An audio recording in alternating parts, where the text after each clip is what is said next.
And moving on to some questions, I think a lot of new arm wrestlers have. This is geared to my channel, especially. Let's say you're training some guy who's you want him to get in the sport. What would be your perfect game plan to do to get him as good as possible in a short amount of time? Would you approach it more like gym time or pulling actual people? That's a good question. I have a few. I have two guys and one girl right now. They're actually all relatively new who I'm training every Thursday in my apartment and trying to get them as good as possible. And I think they'll have a lot of potential. But I don't. There's really no. It's like all those weight loss things you see on TV saying, "Oh, abs in 90 minutes or whatever." Like it's not really possible. Everything takes time and effort. You have to put the work in no matter what. But as far as getting better, I mean, the best way is obviously table time and putting in the work in the gym. I mean, you got to do it all really, but table time is probably the most important. You understand the techniques and how to utilize them, and then figure out how to get stronger in those areas via on the table or like weight training. You sound a lot like John Brzenk when I asked him the same question. He's like, table time. I feel like his seminars would be the shortest seminar ever because he would just say table time. Table time for everything. I know. Well, I don't want to lead people in the wrong direction. If I believe one thing, then tell them that, Yeah. So let's say you have a new arm wrestler and they're how should they approach practice? Like, should they, what percentage should they go? Should they always go 100%? Should they go 60%? Work on techniques? How do you approach that? Right. Well, if they are healthy and feeling good, definitely I would say go 100%. I mean, yeah, you want to treat it as a workout, but also as a learning process at the same time. But you can still go 100% and get a workout. But practice the things that you need to practice on. Be a sponge and learn from the more experienced pullers and do what they're telling you to do, and then go 100% in that. And eventually everything will start to click over time. It doesn't really happen overnight. You'd think it would because arm wrestling is so basic, but it's really complicated too at the same time. Like it took years to even understand how to really just like hook or top roll. Definitely. When you first started, did you start like let's say I'm more comfortable top rolling or hooking? Did you start like, okay, I'll top roll and hook, I'll think about that later? Yeah, I when I first started, I mostly top rolled. I think my left was naturally wanted to go into a hook or was better than a hook. Mm-hmm. But over time, both I can do anything with either arm. So you would say for beginners, they should do 50% top roll, 50% hook training, or they should stick with their strengths in the beginning? Yeah. Not necessarily do both. You can do a little bit of both, but yeah, you should stick with your strengths and work off of that. If your strength is hooking, do mostly hooking probably, and then like obviously work on some top roll too, but I think you want to be good at everything. Definitely.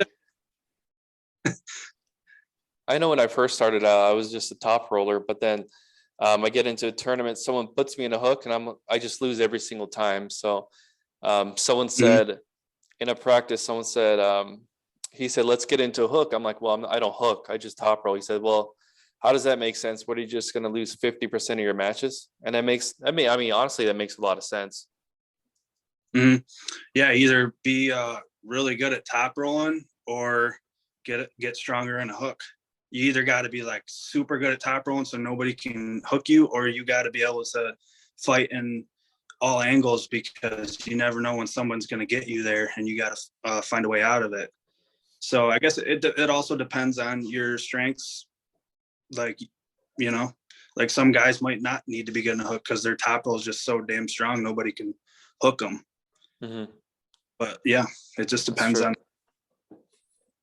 And what about, so one topic I wanted to cover is amateurs versus pro. Like when you started, was there an amateur division during tournaments?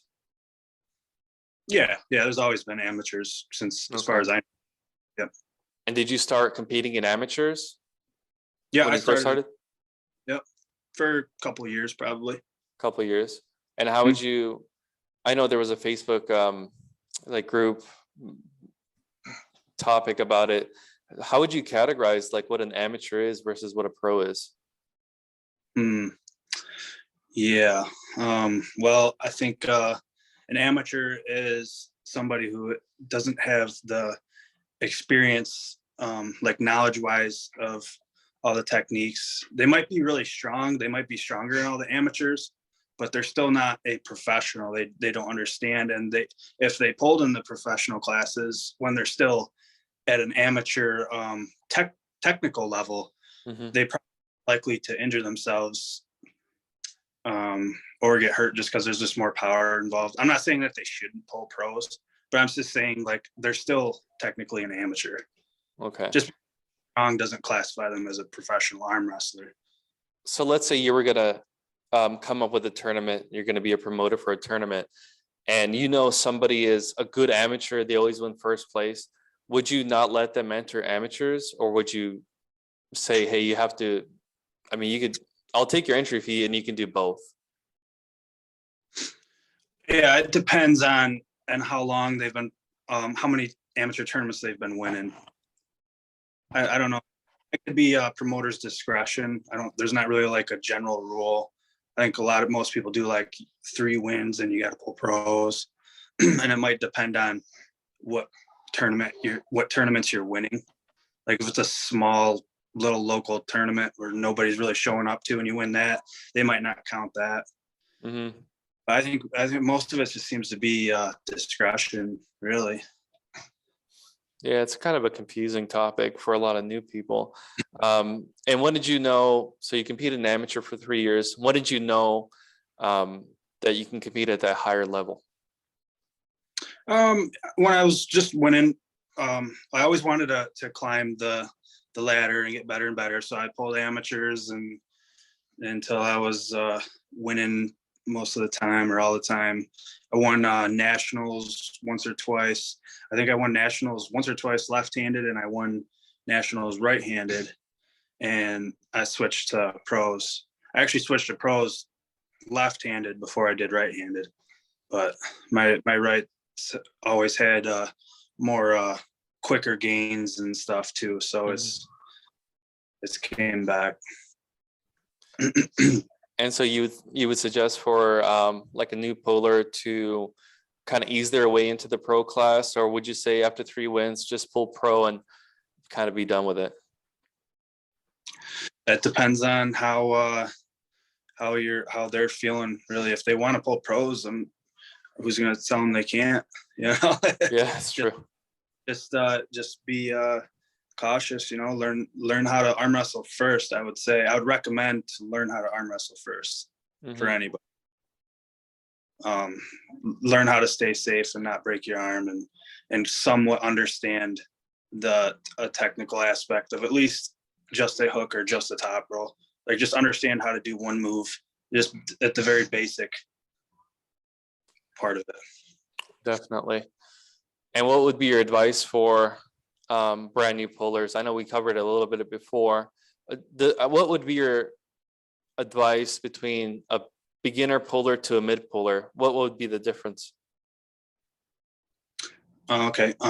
Beginner puller, just it's almost like the same like throughout the whole every level. Like I'm always focusing on technique, working different angles, working out in the gym. Like I've always just done like all of it. So it's, for me, it's pretty much the same throughout the whole time. When you're a beginner though, you definitely want to focus more on just not getting hurt and listening to your body, not not overtraining one specific muscle group too much. Just stay healthy and yeah. Got it. Is that how you approach your training in the gym? Just not like how often would you hit like biceps and things like that? Oh yeah. Yeah. Speaking of overtraining, I do that a lot.